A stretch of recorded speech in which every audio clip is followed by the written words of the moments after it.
Tuturuan ko kayo kung paano ipalit yung screen mo or yung keyboard mo. Punta ka sa Play Store. Tapos search mo ay Pinterest. Search mo ay Pinterest.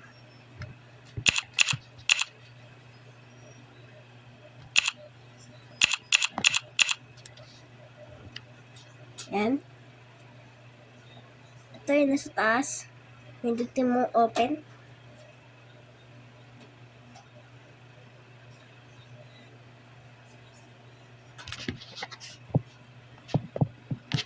Tapos kung ayaw mo na mga ganyan, tapos gusto mo yung punta ka sa settings.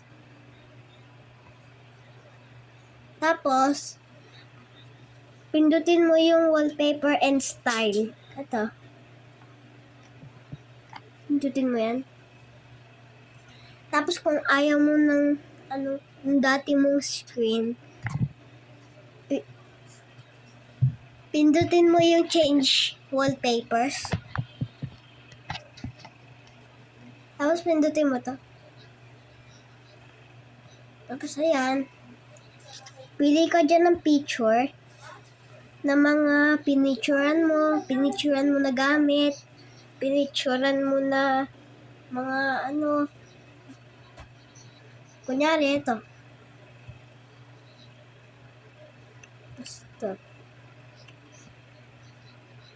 Kunyari, ganyan. Tapos, papalitan mo yan. Ipindot ka dyan kung anong gusto mo. Tapos, pag may napili ka ng dalawa, pindutin mo yung done.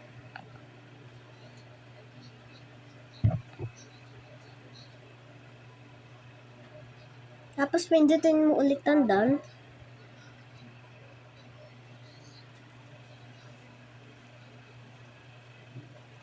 Okay na. Ganyan na siya. Tapos yung keyboard naman, punta ka sa Play Store. Tapos,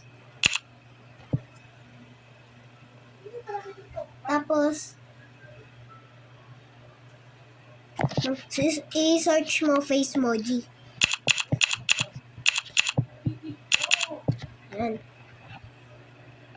Tapos ito yung nasa taas. Open mo. Tapos kung ayaw mo na mga nasa baba, pindutin mo ang create. Tapos, pili ka dyan ng mga picture. Ito pipiliin ko. Tapos, picturean nyo. Ito, ang next. Tapos, pili kayo dyan kung anong gusto nyo dyan. Yan. Kahit ano dyan, ito pipiliin ko. Tapos, yung keys naman.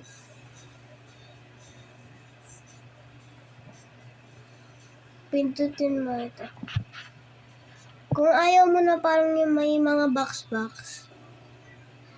Kung ayaw mo yung mga may box, wag mo pindutin yan. Ilampas mo na. Kung gusto mo may mga box, pindutin mo to. Tapos, yung lens naman. Pili kayo ng design. Pipiliin ko. Tapos, pili kayo kung ano nakalagay dito. Kung iba-ibang sulat. Yan yung mga ganyan. Pili lang kayo dyan. Ito pipiliin ko.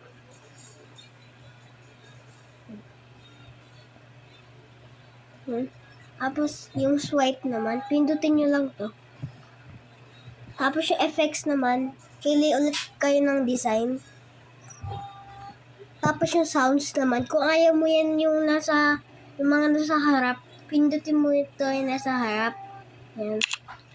Mas satisfying pa. Tapos, pag gusto mo, i-save mo. Tapos, use it. So, okay na ang keyboard nyo. Bye, guys!